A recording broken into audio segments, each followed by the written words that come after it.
Keyshawn, J. Max, ESPN Radio.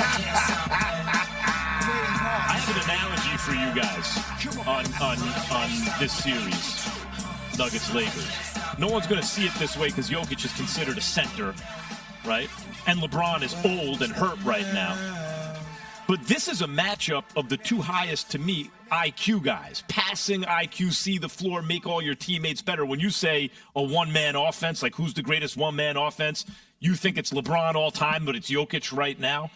In a way, it's a version of, and no one's going to see it this way, it's not branded that way, of Bird and Magic, where you got the guy who can shoot from the outside and can see the floor and can build and can set up your offense if you need him to, but is not the fastest guy in the world, right? But super high IQ against the other super high IQ guy who can do all that stuff plus lead you on the fast break, doesn't shoot it as well, but he's old. But it's a version of that. It's a meeting of the two fastest thinking, see the floor best guys to me. All right, what do you say to that one, Jay? I agree. It's just the fact that Joker is 6'11", 280 pounds. 80. It's when you. Oh, is that all he is 6'11", Jay? Yeah, 6'11", 280. No, I thought he was taller than that.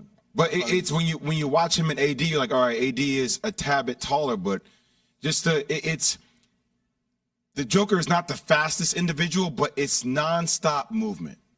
Right, like, and these are the type of things that it's just it makes you look at the lack of movement by other people, and it's just like he outworks you, and that's the thing that makes him special, and that's his IQ is what makes all of his teammates love him. There were multiple times in the first quarter where, yeah, he got 10 rebounds, he had chippies at the rim, but he's giving it to teammates. Yeah, get involved, get your shot going, because he knows at the end of the day that his team is better when his other players are engaged, and then he can play off of them. Yeah, there were a couple weird ones where it's like, come on, man, that's a lower percentage shot. Yeah, just take that shot. What are you doing? Was that the Lakers' ceiling? Not D'Lo's ceiling. Was that the Lakers' ceiling, Key, or can they play better than that? No, it's not the ceiling. They can play better than that. They got to start off faster, much faster. They can't allow themselves to get down 20-plus points and then try to make a close in the end. But they can play better, and they will play better. This is only the first game. If you start talking to me and when they're down 0-3, then that's a different conversation. But down 0-1 on the road, that's just what it is. If you could still win the first game, you still won. That's just the way it is. They come back home where they're undefeated this playoff cycle and see where it's at if they can't steal the next game on Thursday night. Yeah, I think the Lakers are fine, man. Me too. The wind, like they got the wind knocked out of their sail, Key, in the first half. They got in huge deficit. You saw adjustments made in the second half. You saw a team that settled in, didn't give up fast break points. Like I said earlier, it was like 17-6 fast break points in the first half.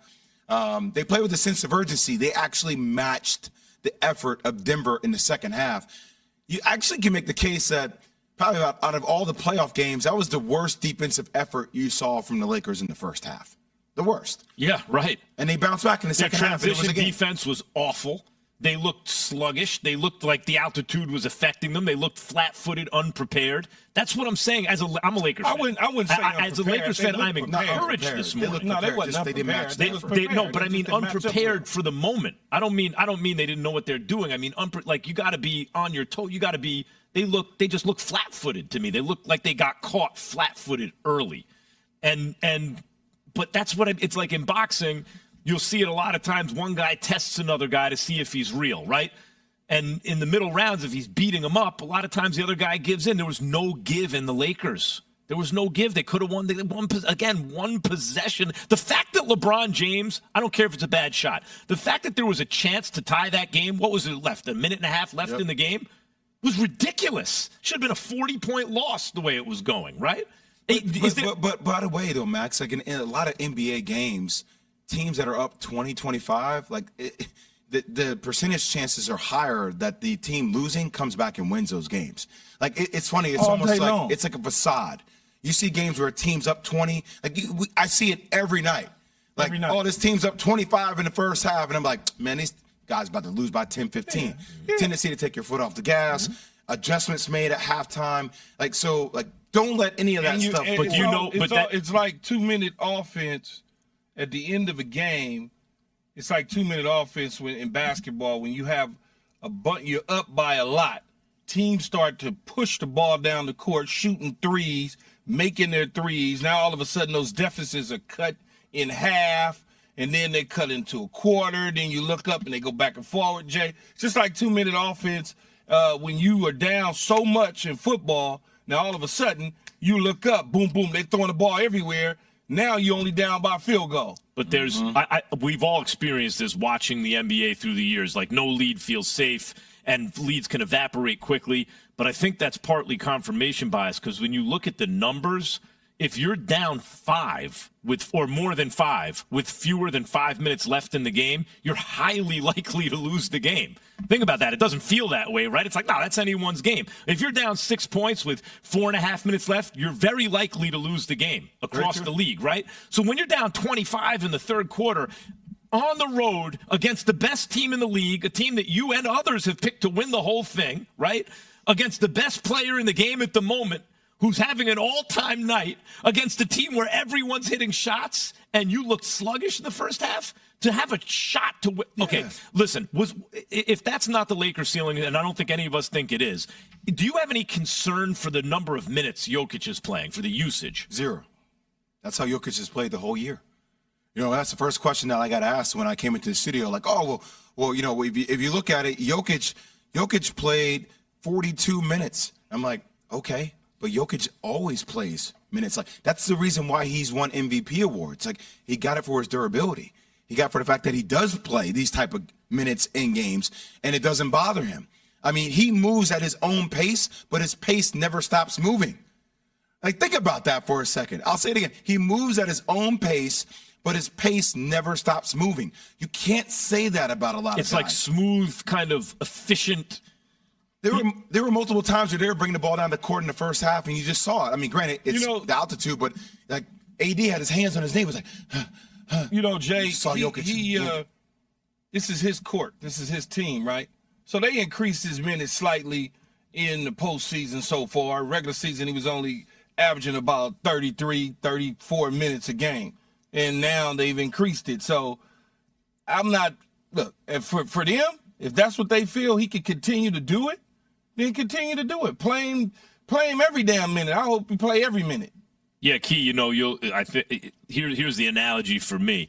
And analytics are a useful tool, but you don't want to lose just the eye test, right? So in baseball, Key, back in the day, remember this? Just because you were up at 105 pitches didn't mean you're taken out of the game. Manager's looking to seeing how's the ball coming out of his hand. Is it effortless, or is he starting to is it taxing? And Jokic looks good. It still looks good even when he plays a lot of minutes. But I understand why. But you guys are saying, are you concerned with Jokic playing 42 minutes? LeBron James 38, he played 40 minutes on a bad wheel. AD played 42 minutes. So but the thing was, also, you guys have been through the gauntlet. So you're looking at, Denver has won their games, but Jokic is a little bit fresher. Yeah, so, but as it goes, though, it's good in game 1. What about game 3 and game 5?